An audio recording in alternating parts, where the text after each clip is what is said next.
Hi there, my lovely friends. How are you all doing today? Today, I want to talk about the 5 mistakes that I made with my first time novel so that you don't make those mistakes too. So, if you're keen on learning about that, then buckle up for the ride and let's go. I'm going to be looking down a bit because I've written the 5 steps down, okay, so I don't waffle and get off track. But anyway, mistake number 1. My first fiction book, The Reluctant Wolf, was not edited when I put it up for self-publishing. I've said it many times, and I know that I tell you over and over again that you seriously need to have your first book edited, well, all of your books edited. But when I wrote my first book, I wrote it under NaNoWriMo in 2013. And I knew very little about the writing side of things. I just decided, my father had recently passed away. I was dealing with grief. I was reading a lot, and my brain was starting to do the whole what if thing. And I decided to go through NaNoWriMo, which is how I wrote my first book, The Reluctant Wolf. And I was really proud of it. And I hadn't written a novel before. I had written before nonfiction things, and I had also worked as a ghostwriter before as well. You know, when you're raising 6 children, you kind of need to, you need to find a way to bring money into the household, which is a little bit difficult in a rural landscape. So I did a lot of work online. But I had never written a novel before. And NaNoWriMo actually gave me the confidence and the discipline I needed to sit down and write words every day.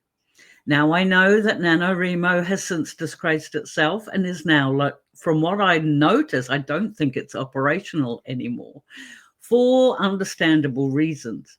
But that's how I got my start, and I will always be grateful for that. But I didn't edit it. I read through it about 3 or 4 times. I mean, I finished writing the book in November 2013.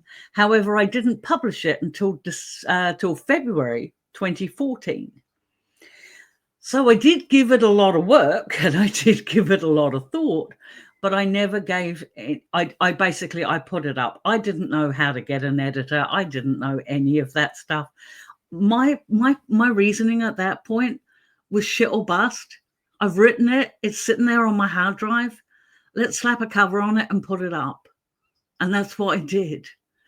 But even today, like there's been a number of times when I thought I should go back and rewrite that book, but I keep holding off because for me, it's a sign of how far I've come. The story was still good. I still got a lot of reviews about the story being so good. But oh man, was I slammed. I was slammed for using Britishisms and Kiwiisms when my story was set in the United States. I mean, that was such a stupid mistake. I had some people leaving entire reviews about which words should be replaced with which words and things like that. And you know what? That constructive criticism really helped me. So, yeah, I think it was all agreed that the book itself, the story, was really cool. The characters were really cool. But man, the way I wrote it really wasn't. So I didn't edit. And that was mistake number 1. Mistake number 2 was that my cover was crap. If I tried to publish that same thing now, 11, 12 years later, it would be dismissed entirely. Nobody would ever look at it. As a new author, why would they? The competition now is so much more intense. But my first cover was something that my ex-husband drafted up for me in what Photoshop was back in 2014. It was crap. And the only reason I got any sales at all, I do believe, is because my genre at the time was so small. The avid readers of that genre were keen to give a new author a try. But I could have sabotaged my career from the start purely because that cover was crap. Mistake number 3. I didn't know anything about point of view and section breaks. That's how bad my first book was. I would switch POV in a chapter and not put in a section break to indicate of it. So my poor reader was reading along Kane's point of view on one section. Then all of a sudden it would switch over to Sean, and there was no indication. There was no indication in there to show that I had switched point of views. I did that in book 1 and partially in book 2. It wasn't as bad in book 2, but by the time it wasn't until I got to book 3 that, because I really love the dual POV, that I started actually making it very clear whose POV each chapter was going from. But yeah, I didn't know about POV. I didn't know about section breaks in a chapter. So that was the third mistake I made. The fourth mistake I made, and that would be more relevant now for modern authors than it was for me back in 2014. As I say, my genre was very small and had very few authors in it at the time that I started. But now, if I pulled that same shit again, I wouldn't get a look in. I wouldn't get a sale at all. So the fourth thing I did was that I did not pre-market my book when I put it up. I quite literally was just sitting there in my house one day and I thought, I'll give it a go. I knew how the KDP process worked. I knew how to upload a book to Amazon. So I did. And that was it. And I think I made like one post on my Facebook. That was it. And I had like 100, maybe not even 100 people following me. So it was like, oh my God, yeah, I didn't expect to get any sales. And actually I did put it up with that attitude. It was like, I've written it, I've done it.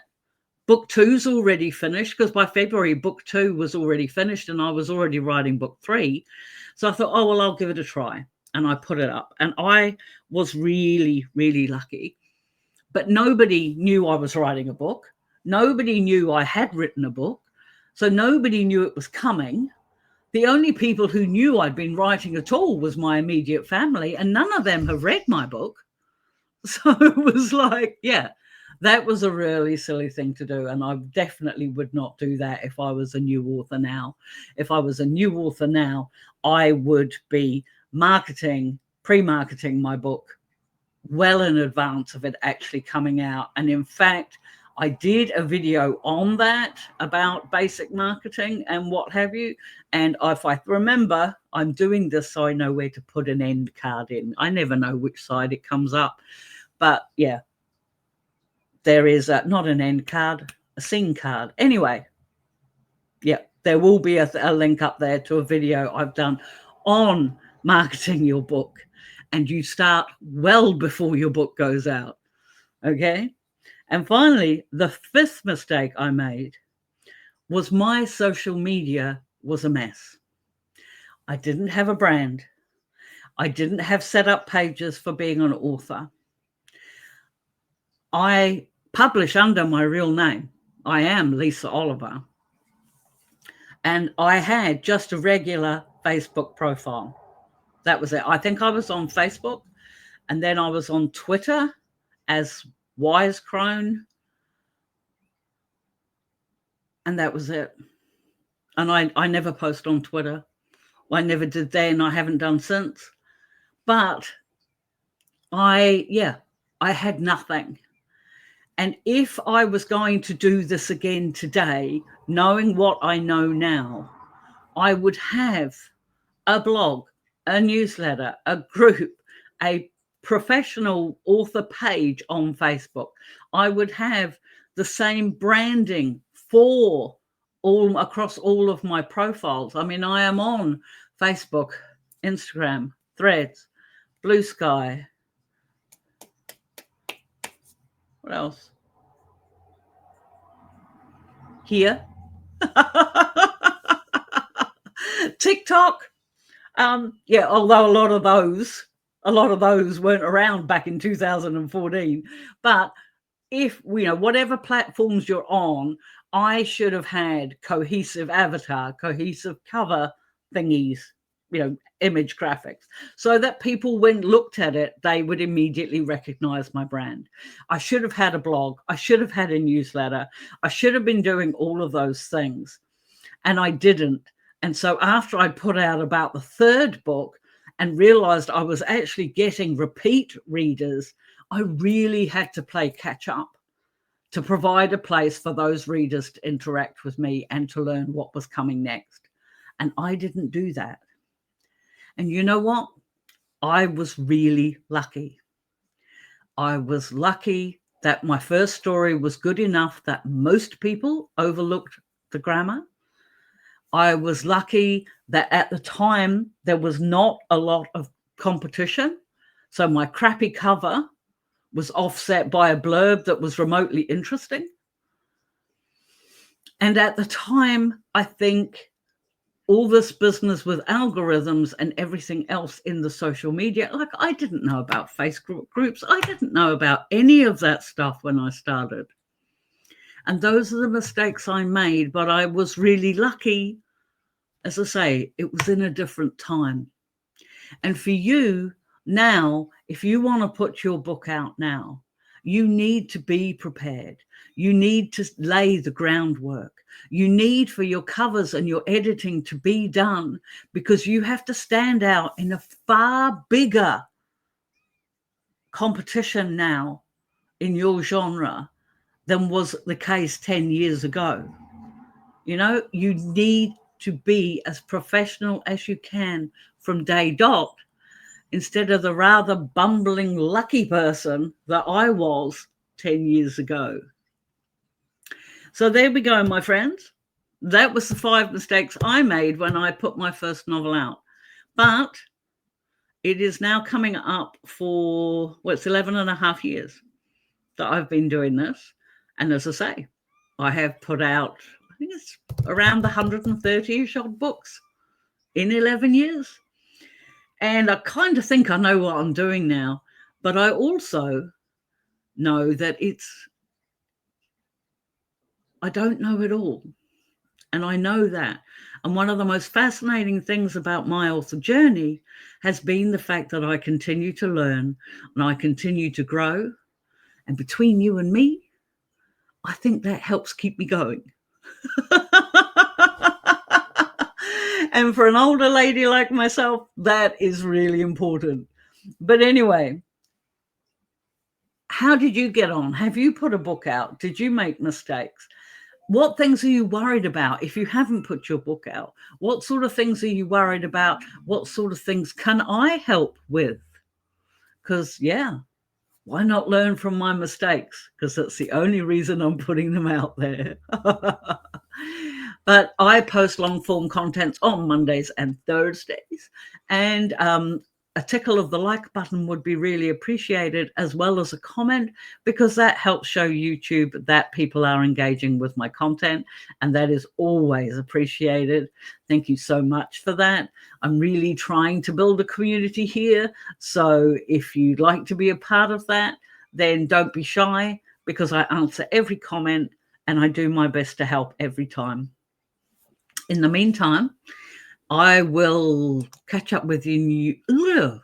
I will catch up with you in the next video.